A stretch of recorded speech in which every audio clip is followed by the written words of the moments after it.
परम एकत्र संयमा।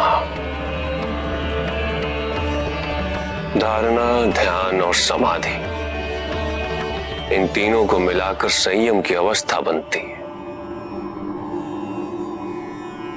और इन तीनों के द्वारा ही चित्त को वश में किया जा सकता है। जब तुम धारणा और ध्यान की ओर प्रस्थान करोगे तो चित्त में विक्षेप का उदय होगा और विक्षेप से मुक्ति के लिए तुम्हें चित्त को एक स्थान पर स्थिर करने का प्रयत्न करना होगा। उसके लिए किसी पदार्थ विशेष या देश विशेष पर ध्यान केंद्रित किया जाता है। योग में देश के दो अर्थ हैं कन्या। देश आपके शरीर के भीतर भी अवस्थित होता है।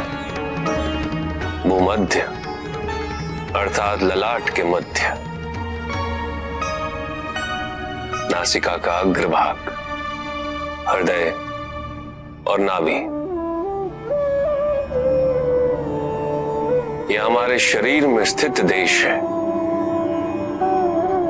इसके अतिरिक्त गुरु, देवी देवता की मूर्ति, प्रज्वलित दीपशिखा, किसी योगी का शरीर, ओमकार जैसी ध्वनि के आलंबनों को भी योग में देश कहते हैं। चित्त को किसी पदार्थ या देश विशेष में केंद्रित करने की प्रक्रिया धारणा है।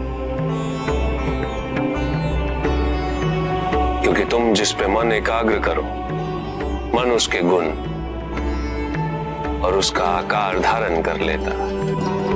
चित्त यदि अशांत हो, अशुद्ध हो, तो इस प्रक्रिया से उसमें शांति और शुद्धता का भाव स्थापित हो जाता है। यही एक सर्वोत्तम मार्ग है कन्या, चित्त शुद्धि का। पदार्थ विशेष या देश विशेष का चिंतन करते हुए चित्त तद्रुप हो जाए तो वह ध्यान है। पूर्ण ध्यान की अवस्था में तुम्हें केवल पदार्थ या देश विशेष का बोध रहेगा और कोई भी विचार, कोई भी चिंता तुम्हारे मन में स्थान नहीं पाएगी। चित्त की अवस्था धारणा से आरंभ होकर ध्यान की अवस्था से आगे बढ़ते हुए समाधि में जाकर पूर्णता को प्राप्त होती है। जब साधक को मैं की अनुभूति न रहे और ये भी अनुभूति न रहे कि कुछ अनुभव किया जा रहा है, जब वो परम शून्य में विलीन हो जाए और इस विलीनता का उसे आभास भी ना हो, तो ये परम समाधि की अवस्था होती है।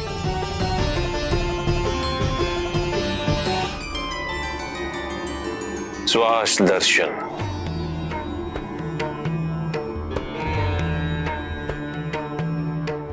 उचित मुद्रा में बैठो कन्या और नेत्र बंद करो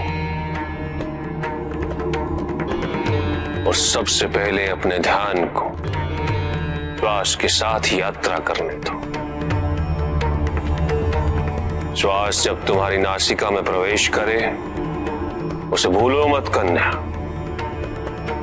उसके साथ विचरण करो। ये कहां जा रही है, तुम्हें कहां स्पर्श कर रही है।